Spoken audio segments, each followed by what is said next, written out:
बात करें, इन सारे इनको मैं कहता हूं बनियों को, लेकिन शाइस्ता जबान इस्तेमाल करें। ये कौन? मौलाना साद, उनकी बेटियों के बारे में नाज़िब अल्फाज। अरे मौलाना इलियास का खानदान है ये, और दुनिया की सबसे बड़ी तहरीक तबलीग जमात है, करोड़ों इंसानों के मुख्तदा है। तो शाइस्तगी से बात करें, जबान को इस्तेमाल ऐसे। और बड़ा उलमा गुजरात के मैं उनको अर्ज करूंगा कि रोकें, इनको लगाम दें इनकी जबानों को, कि जो मौलाना साहब के खिलाफ बदतमीजी कर रहे हैं, गलत अल्फाज इस्तेमाल कर रहे हैं। शाइस्तगी से बात करें, दलाल से बात करें।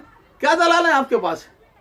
तो मैं अर्ज कर रहा था कि ये बहुत ही ज्यादा नाजेबा हरकत है, ये बहुत ही गिरी हुई घटिया हरकत है कि किसी को जबान के बारे में वो जबान इस्तेमाल की जाए जो पूरी तरह है। अभी मुझे मौलाना महबूब ने फोन करके बताया कि ये मुफ्ती जुनैद है, कोई पालनपुरी है, यहाँ इकबाल रावत है, हमारे दोस्तों में मिलने वालों में। मुझे तस्दीक उनसे नहीं है, मैं फोन करके पूछूंगा उनसे कि वो यहाँ पर इसको चला रहे हैं, दुर्वेश नाम का व्हाट्सएप एक ग्रुप बनकर, एक हैदराबाद के हैं। भाई मैं कहूँगा ठीक अपनी बात कहें, दलाल से कहें, लेकिन जबान शाइस्ता। और मौलाना साद दुनिया के, और यानी देवबंद जो है, देवबंद, अब तो देवबंद का मसला साफ हो गया।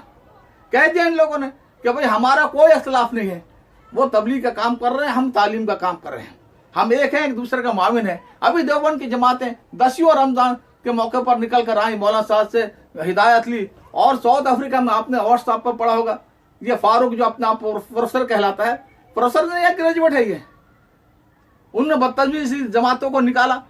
खुद मौलाना मुफ्ती जो हमारे करम फरमा जो मोहतमिम साहब हैं, मौलाना नौमानी साहब, उन्होंने शाबान में इस्तीफा दे दिया था कि बाद मुफ्ती देवबंद के इन बनियों के अहले माल के चक्कर में आकर उल्टे सीधे अल्फाज इस्तेमाल कर देते हैं। जवाबदेही मुझे मोहतमिम के हैसियत से करनी पड़ती है, मुझे शुगर का मैं मरीज हूँ, इख्तिलाज कल्ब का मर्ज है। तो फिर अब ये थोड़ा काबू, और पुरानी बातें ये व्हाट्सएप पर ला रहे हैं। भाई वो बातें इसलिए कही थी, गलत फहमी की वजह से कही थी। अब देवबंद और निजामुद्दीन का तबलीग का कोई इख्तिलाफ बाकी नहीं रहा सब।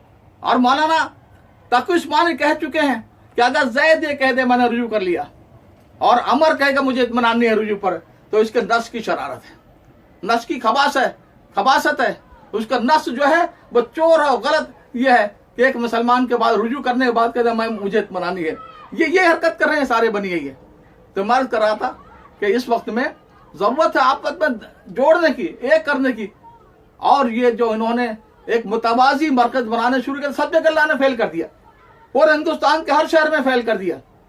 हाँ, भीड़ में कोशिश की, 1 लाख के भीड़ वालों ने कहा नहीं हम नहीं होने देंगे यहाँ पर। फिर चंद 100 आदमी, 1200-1300 भूसावल में जमा, उसके बाद उतना भी नहीं कर सके। अभी बलसाड़ में जो है 150 आदमी जमा हुए, पूरे हिंदुस्तान में दावत दी। और ये खिलफत मिटाने के लिए कहने लगा हमने खसफुल खवास लोगों को बुलाया था। क्या जिसको चाहे बुलाओ, जो कुछ करे, लेकिन इस तरह पर मुस्बत काम रखो, दावत का, ईमान पहुंचाने का और अमाल की तरफ बुलाने का। ये क्या प्रोग्राम रहा मौलाना साहब के खिलाफ और निजामुद्दीन बंगले वाली मस्जिद के खिलाफ? ये कभी कामयाबी इसमें नहीं हो सकते।